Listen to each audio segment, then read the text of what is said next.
Thank you for accepting me. Thank you very much.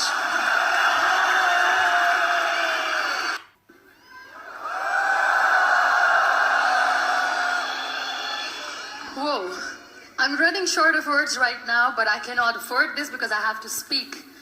Thank you so much for all the love, for all the warmth. Thank you for accepting me. Thank you very much.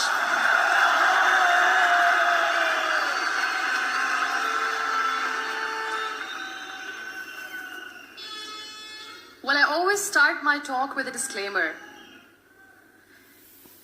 And that disclaimer is that I've never claimed to be a motivational speaker. Yes, I do speak, but I feel more like a storyteller because wherever I go, I share a story with everyone. Well, it is a story of a woman whose perfectly imperfect life made her who and what she is today.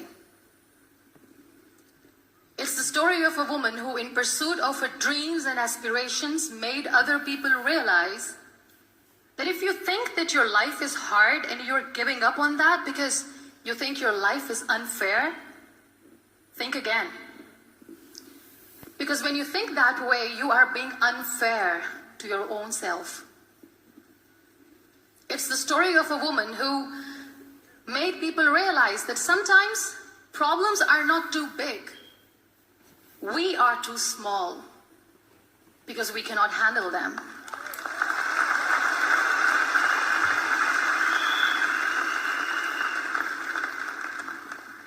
It is the story of a woman who with time realized that real happiness doesn't lie in success, money, fame.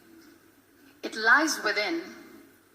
Real happiness lies in gratitude. So I am here, and I'm going to share the story of that woman. That is my story. The story of gratitude.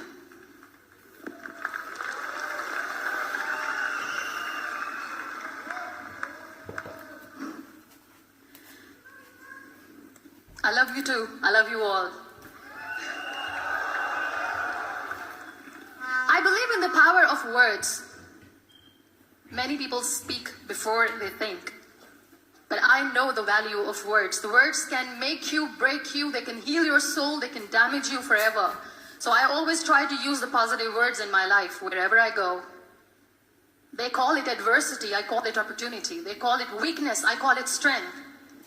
They call me disabled, I call myself differently abled. They see my disability. They see my disability, I see my ability. There are some incidents that happen in your life, and those incidents are so strong that they change your DNA. Those incidents or accidents are so strong that they break you physically. They deform your body, but they transform your soul.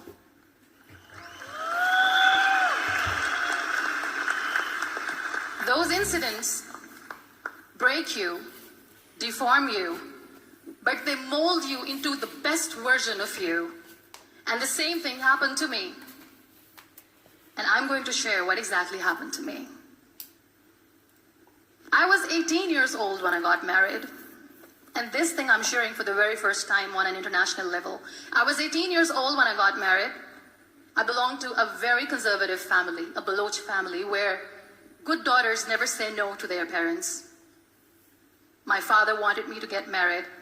And all I said was, if that makes you happy, I will say yes. And of course, it was never a happy marriage. Just about after 2 years of getting married, about 9 years ago, I met a car accident.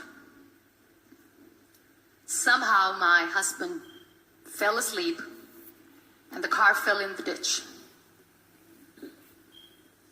He managed to jump out, saved himself. I'm happy for him. But I stayed inside the car and I sustained a lot of injuries. The list is a bit long. Don't get scared. I'm perfectly fine now. Radius ulna of my right arm were fractured. The wrist was fractured. Shoulder bone and collarbone were fractured. My whole rib cage got fractured. And because of the rib cage injury, lungs and liver were badly injured. I couldn't breathe. I lost urinary bowel control. That's why I have to wear the bag wherever I go. But that injury that changed me and my life completely as a person and my perception towards living my life was the spine injury. 3 vertebrae of my backbone were completely crushed, and I got paralyzed for the rest of my life. So this accident took place in a far-flung area in the outskirts of a very small province, Balochistan, where there was no first aid, no hospital, no ambulance. I was in the middle of nowhere in that toppled car. Many people came to rescue. They gave me CPR. They dragged me out of the car. And while they were dragging me out, I got the complete transection of my spinal cord. And now there was this debate going on. Should we keep it here? She's going to die. Where should we go? There is no ambulance. There was this 4-wheeler Jeep standing in the corner of the street. They said, put her in the back of the Jeep and take her to the hospital, which is 3 hours away from this place. And I still remember that bumpy ride. I was all broken. They threw me at the back of the Jeep and they rushed me to the hospital. That is where I realized that my half body was fractured and half was paralyzed. I finally ended up in a hospital where I stayed for 2.5 months. I underwent multiple surgeries. Doctors have put a lot of titanium in my arm. There's a lot of titanium at my back to fix my back. That's why people in Pakistan call me the Iron Lady of Pakistan.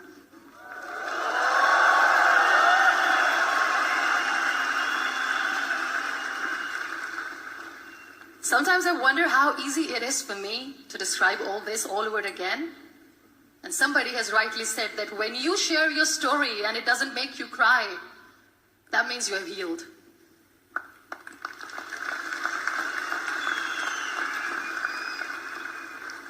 Those 2.5 months in the hospital were dreadful. I will not make up stories just to inspire you. I was at the verge of despair.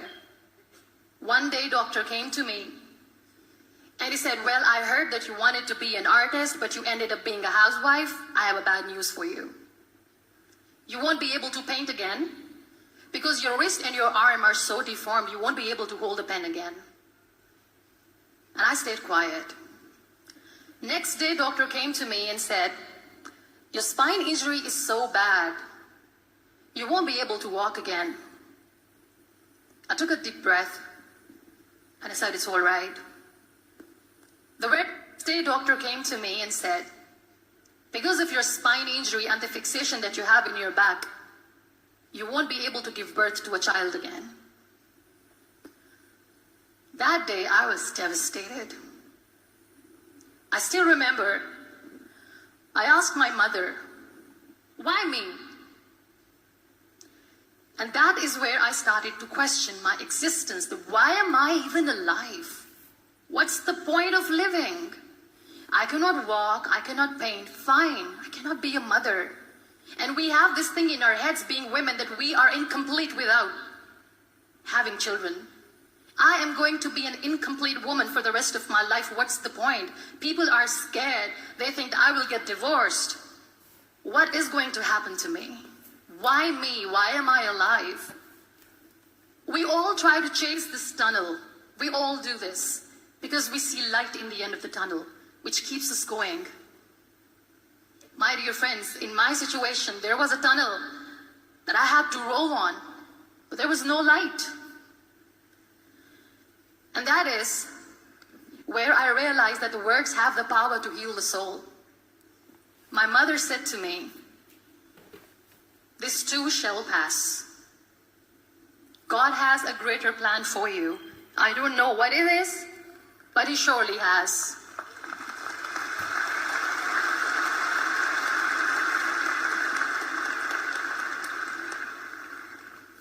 And in all that